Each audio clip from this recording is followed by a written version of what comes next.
Hari-hari setelah malam itu terasa seperti hidup dalam kabut.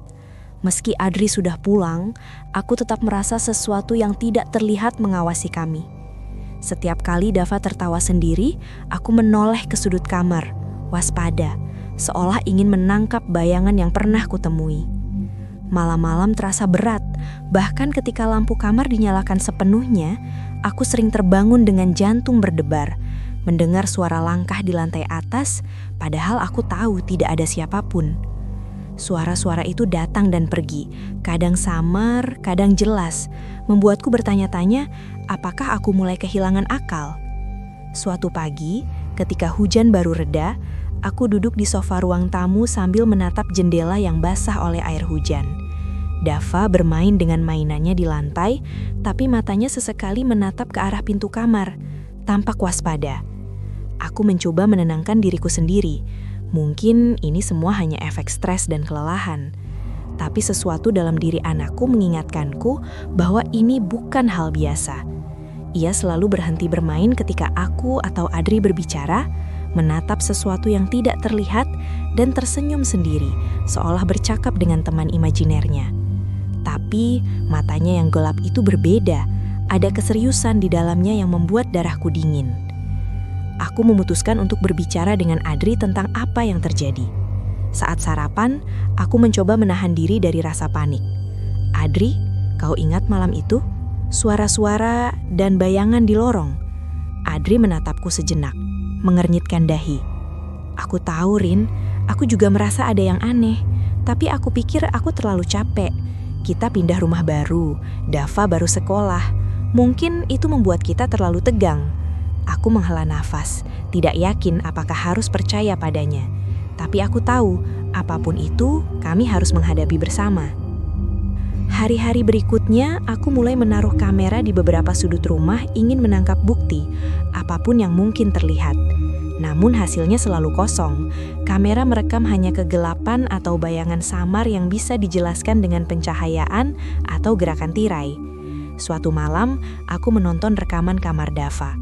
Bayangan tinggi itu muncul kembali, berdiri di sudut kamar, menatap Dava.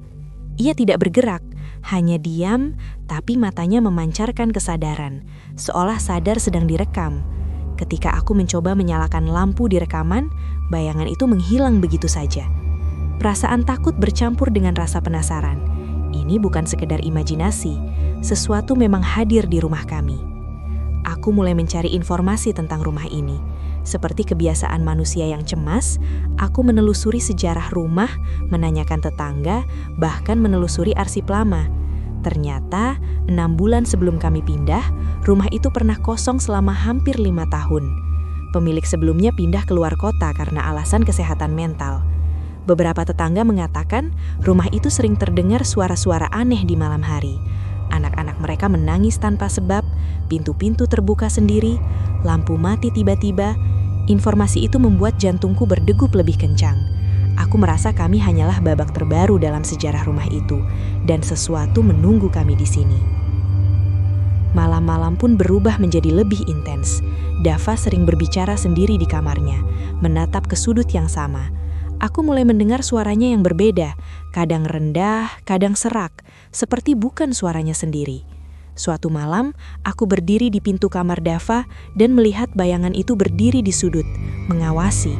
Dava tersenyum padanya, seolah berinteraksi. Aku merasa ngeri, tapi tidak bisa menjerit. Aku hanya menelan ludah dan menutup pintu pelan-pelan.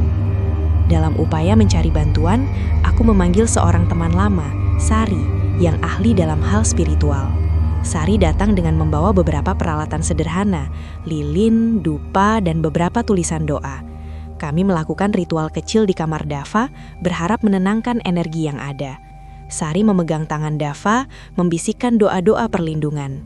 Tiba-tiba lampu berkedip-kedip beberapa kali, dan angin dingin menerpa ruangan meski jendela tertutup rapat. Bayangan itu muncul kembali, berdiri di sudut kamar, menatap kami. Aku merasakan hawa dingin yang menusuk tulang. Sari tetap tenang, membacakan doa dengan suara mantap. Setelah beberapa menit, bayangan itu perlahan memudar, dan suasana kamar menjadi hangat kembali. Dava tersenyum, tapi aku tahu ini belum selesai. Setelah kejadian itu, aku mulai mencatat semua kejadian aneh dalam sebuah buku diari. Suara-suara, bayangan, langkah, tawa Dava yang berbeda, pintu yang terbuka sendiri, dan fenomena listrik padam secara tiba-tiba. Aku mulai mencari pola, apakah ini terkait waktu, cuaca, atau aktivitas tertentu. Aku menemukan satu pola. Semua gangguan paling intens terjadi saat malam hujan, ketika angin berhembus melalui celah jendela dan lantai berderik. Rasanya seperti rumah itu memiliki ritme sendiri, menunggu saat yang tepat untuk menampakkan diri. Aku juga mulai merasakan perubahan pada Dava.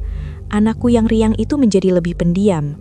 Ia sering menatap lorong, terkadang berbicara pada sesuatu yang tidak kulihat. Suatu malam, aku mendengar ia berbicara dengan suara yang tidak terdengar sama sekali bagi manusia lain, namun jelas bagiku. Aku ingin tinggal di sini bersama teman baruku. Aku membeku, merasakan ketakutan bercampur kebingungan. Siapa teman barunya, dan apa maksudnya tinggal di sini? Aku memutuskan untuk berbicara dengan psikolog anak.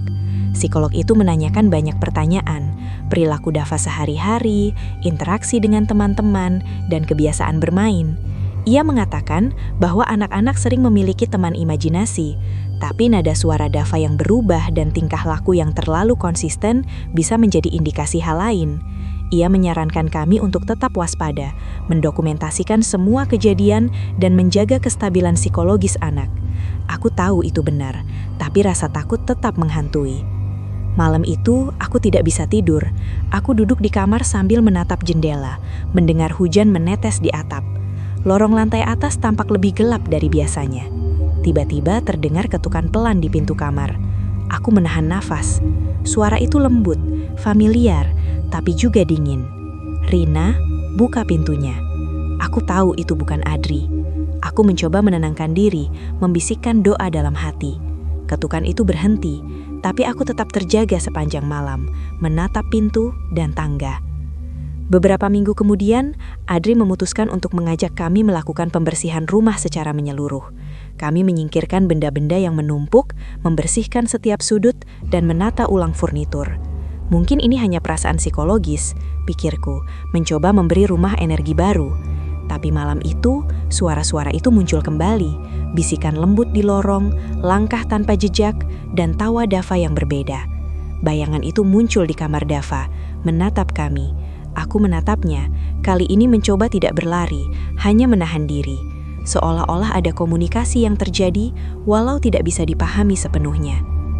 Aku mulai membaca buku tentang fenomena rumah berhantu, energi negatif, dan psikologi anak.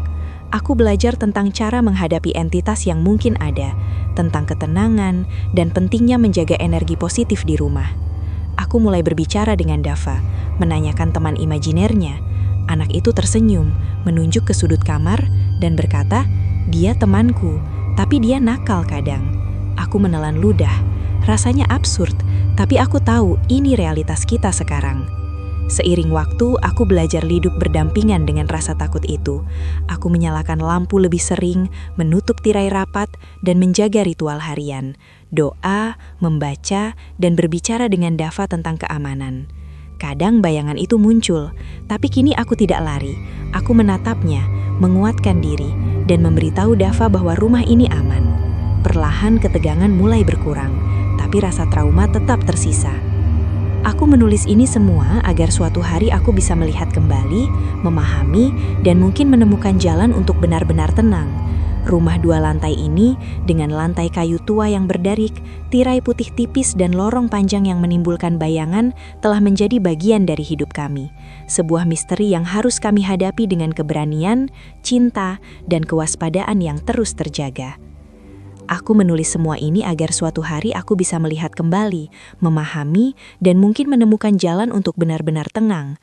Rumah 2 lantai ini telah mengajarkanku banyak hal, bahwa ketenangan bisa direnggut oleh yang tak terlihat, bahwa rasa takut adalah teman yang harus dihargai, dan bahwa cinta seorang ibu terhadap anaknya mampu menghadapi bayangan yang paling gelap sekalipun.